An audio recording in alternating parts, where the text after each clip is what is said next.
Alors, on a vu à Nantes une affiche avec Éric Zemmour avec une cible au front. On a vu des manifestants d'extrême gauche ont dit « à mort les fachos, à mort les flics ». On a vu les violences hier qui étaient assez manifestes. Est-ce que vous condamnez ces violences? Bien sûr. Je vous relance, sachant par ailleurs que le candidat Zemmour, ou le presque candidat Zemmour, on en entend plusieurs dire qu'il faut obstruer sa campagne, empêcher qu'elle se tienne, empêcher ses meetings. Vous condamnez aussi cette volonté d'empêcher les meetings et les rassemblements du presque candidat Zemmour? Mais bon, il y a trop de violence dans la société. On vient de faire une séquence dessus, on vient d'en parler. Et moi qui prône la tranquillité publique pour tous et partout, je ne vais pas être de ceux qui disent qu'il faut empêcher. Je suis pour le débat démocratique. Mais je dis aussi que le racisme et l'antisémitisme ne sont pas des opinions. C'est un délit. Et nous avons ici un homme qui n'est pas encore candidat, qui fait une tournée dans toute la France avec son livre, et qui a des propos, des idées racistes, antisémites, et qui sème la tempête, qui sème le vent, récolte la tempête.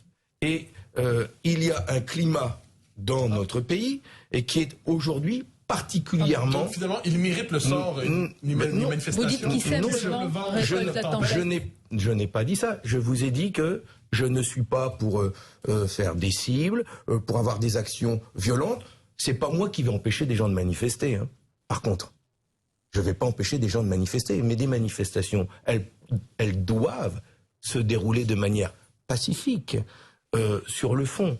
Mais pas en faisant, comme vous l'avez dit, avec des cibles, etc. Ce n'est pas ça. Mais il y a quand même un vrai sujet aujourd'hui, dans le débat de l'élection présidentielle, avec des propos insupportables, et un homme qui a été condamné par 2 fois pour discrimination du fait de sa religion ou de son origine, et donc je dis que c'est un candidat qui prône des idées racistes et antisémites, et d'ailleurs, je vous l'annonce, puisque j'avais dit que je déposerai un texte de loi à l'Assemblée nationale pour renforcer la loi Guesso.